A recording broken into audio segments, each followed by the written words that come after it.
A very good morning to all. I hope you all are doing good. So this is Riya Pandey, business studies educator, and today we will discuss about the management as an art. Previous video में management as a science हमने already discuss किया था. तो अब management art कैसे है? तो art क्या है? Systematic body of knowledge which requires skill की जरूरत पड़ती है, क्रिएटिविटी की जरूरत पड़ती है और बार बार प्रैक्टिस करनी, क्योंकि प्रैक्टिस अगर आप बार बार एक ही चीज की करते हो तो आप परफेक्शनिस्ट बन जाते हो. तो आर्ट में तीन चीजें आती हैं. ठीक है. So the main feature of art are a systematic body of knowledge, existence of theoretical knowledge. जो थ्योरेटिकल नॉलेज आपको मिल रही है साइंस में, ये भी क्या है? सिस्टमैटिक बॉडी ऑफ नॉलेज है. जैसे फॉर एग्जांपल आपको एक टॉपिक के बारे में पढ़ना होता है, तो आप उस टॉपिक से रिलेटेड बहुत सारी कॉमर्स की ऐसी बुक आएगी जिससे आप पढ़ सकते हो. तो हर एक बुक में अलग तरीके से इसको एक्सप्लेन किया गया है. In every art there is a systematic and organise study material available to acquire theoretical knowledge. अगर आपको कोई थ्योरेटिकल नॉलेज चाहिए तो वो आपको आपके लिए अलग अलग स्टडी मटेरियल इसके लिए अवेलेबल है. For example various books on different ragas are available in the music. ठीक है. अब ऐसे बहुत सारी राग्स के ऊपर ऐसी बहुत सारी बुक्स हैं जो अवेलेबल है.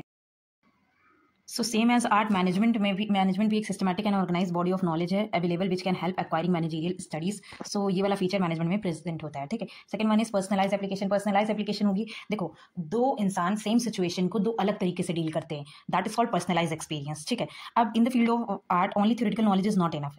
Every artist must have personal skills and creativity to apply that knowledge. For example all music. अब जितने जैसे इसमें बोला गया है कि जैसे सारे म्यूजिशियन हैं उनको राग सिखाई गई, बट वो राग को अपने हिसाब से हर एक म्यूजिशियन प्रैक्टिस करता है और उसको अपनाता है. वैसे ही मैनेजमेंट में मैनेजर्स को, जितने भी मैनेजर्स होते हैं वो सब प्रिंसिपल्स और थ्योरीज सब पढ़ते हैं. ठीक है. बट वो मैनेजर्स, हर एक मैनेजर अलग तरीके से उन प्रिंसिपल्स और थ्योरीज को फॉलो करता है, जिसका रिजल्ट भी अलग रहता है. अरे ये तो नॉर्मली बात है ना. अब दो लोगों को आप सेम सिचुएशन दो तो वो सेम सिचुएशन को सेम तरीके से हैंडल नहीं कर सकते ना. सबकी अपनी अपनी क्रिएटिविटी है, सबकी अपनी स्किल्स हैं, तो वो अपनी स्किल्स के हिसाब से उन प्रॉब्लम्स को हैंडल कर सकते हैं. That is called personalise application. So ये भी प्रेजेंट होता है मैनेजमेंट में.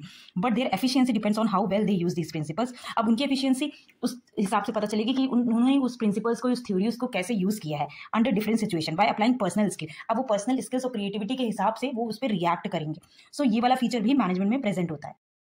Third one is based on practice and creativity. ठीक है. अब जो आर्ट है वो प्रैक्टिस और क्रिएटिविटी पे डिपेंड करता है. अब जैसे आपने कोर्स सुना होगा, प्रैक्टिस मेक्स मैन परफेक्ट. ठीक है. तो बार बार आप कोई चीज लगातार प्रैक्टिस करते हो तो आप उस चीज में परफेक्शनिस्ट हो जाते हो. ठीक है. आपको चीज बहुत अच्छे से आने लगती है. ठीक है.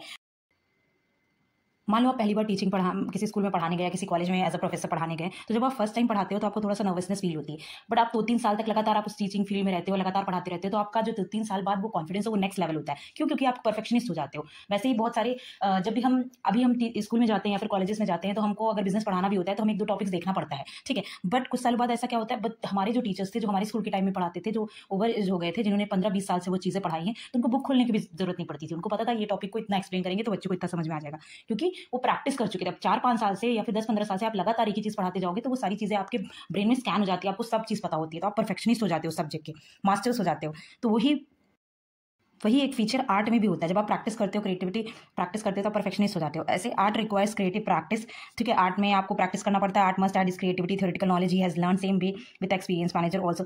सेम तरीके से जो मैनेजर्स होते हैं वो भी अपनी इंप्रूव करते हैं स्किल्स को, एफिशिएंसी को. सो ये स्किल भी मैनेजमेंट में प्रेजेंट होता है based on practice and creativity. ठीक है.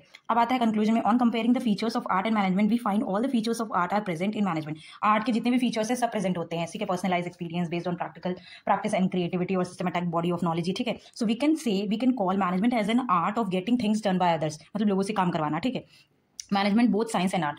And management is both science as well as art. Like science it has systematic well organise. Science के हिसाब से क्या था, सिस्टमैटिक बॉडी ऑफ नॉलेज था. ठीक है. जिसमें प्रोसेस फॉलो होता है. Like an art requires personal skills, creativity and practice to apply such knowledge in the best possible way. Science and art is not a contract to each other. Science और art एक दूसरे से अलग नहीं है. Both एक की तरह, both exist together in every function of management. Science भी आता है बहुत सा. देखो मैनेजमेंट के जितने भी फंक्शन उसमें साइंस भी आता है, आर्ट भी आता है. हम ये नहीं कह सकते कि साइंस को हटा देते हैं क्योंकि साइंस में 2 पॉइंट्स हैं, उसको आर्ट को एक्सेप्ट कर लेते हैं क्योंकि उसमें 3 पॉइंट्स हैं. ठीक है.